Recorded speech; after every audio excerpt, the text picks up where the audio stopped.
Olá, seja muito bem-vindo à nossa disciplina de Criatividade e Inovação.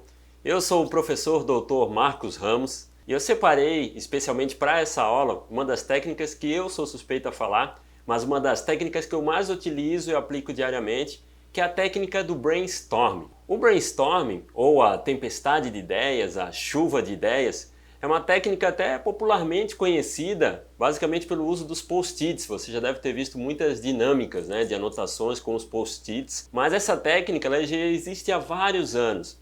Então ela foi originalmente desenvolvida lá em 1939 por Alex Osborne, quando dentro da sua equipe, ele é da área de publicidade, então dentro da sua equipe de trabalho ele verificou que tinha muito esse problema de alternativas criativas para novos conceitos. Então, vendo essa oportunidade, ele começou a desenvolver dinâmicas em grupo para que se gerassem novos conceitos. E a partir disso, então, a gente chega no ponto onde a técnica de brainstorming foi difundida, para se aproveitar ao máximo do potencial de uma equipe, principalmente uma equipe que tenha essa diversificação de pessoas com características diferentes, com conhecimentos diferentes, com experiências diferentes, e você fazer com que todos participem do processo. Então, tanto no âmbito acadêmico quanto profissional, ela é uma técnica muito rica, principalmente numa geração de ideias, numa grande quantidade de geração de ideias, onde posteriormente vão ser avaliadas, analisadas e aplicadas a diversos produtos ou serviços. Então eu separei aqui, com base na bibliografia da nossa disciplina, que eu vou deixar até disponível aqui embaixo dessa aula para você consultar depois,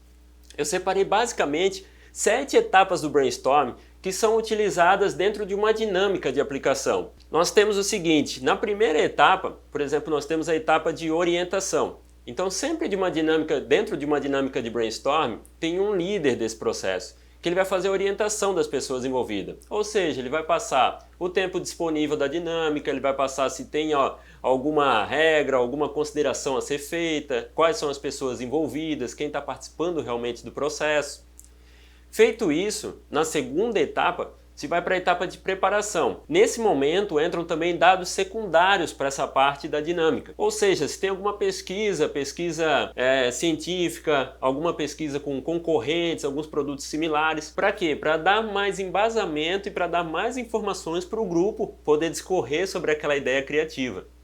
Então, na terceira etapa, nós vamos para a etapa da análise. Esse grupo já tendo base da dinâmica de como que ela vai ocorrer e tendo essas informações secundárias, eles começam a analisar esses dados. Para quê? Para já começar a formular, a fazer alguns conceitos, a conectar algumas ideias, onde nós vamos para a quarta fase, a ideação, que eu digo que é onde a mágica acontece, que se começa realmente a colocar essas ideias no papel, a se gerar os primeiros esboços, a fazer os primeiros rascunhos. O processo criativo em si começa a ser extremamente rico nesse momento da ideação. E seguindo, nós vamos para o quinto momento, que é o momento da incubação. Esse momento ele pode ser até um pouco curioso. Por quê? Porque ele pode acontecer no mesmo dia, talvez com intervalo de alguns minutos ou horas, ou até ele pode dar um intervalo de dias, que é um momento onde a equipe, os envolvidos com a dinâmica do brainstorm, eles dão um intervalo. Para quê? Para as ideias incubarem, para começar a se analisar para tudo que já foi esboçado, pensado e dizer,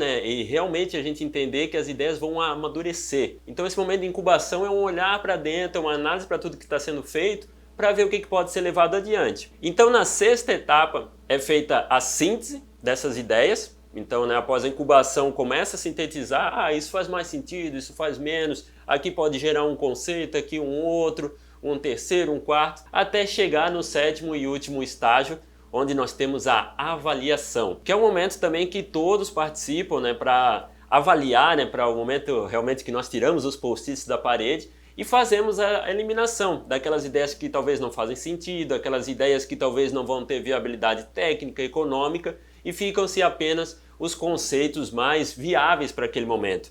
Então esses conceitos viáveis vão ser levados adiante até o momento de uma aplicação e uma validação. Certo, pessoal? Então eu espero que tenha ficado o máximo claro para você, principalmente essa origem do brainstorming, a técnica do brainstorming e essas etapas dentro de um processo criativo aplicando-se o brainstorming. Eu vou finalizar essa aula deixando para você que aqui dentro do nosso ambiente Blackboard vai ter o nosso menu de mensagens, onde você pode entrar em contato comigo. Eu estarei também sempre à disposição dentro do nosso ambiente para te auxiliar. Então eu te vejo na próxima aula e até mais.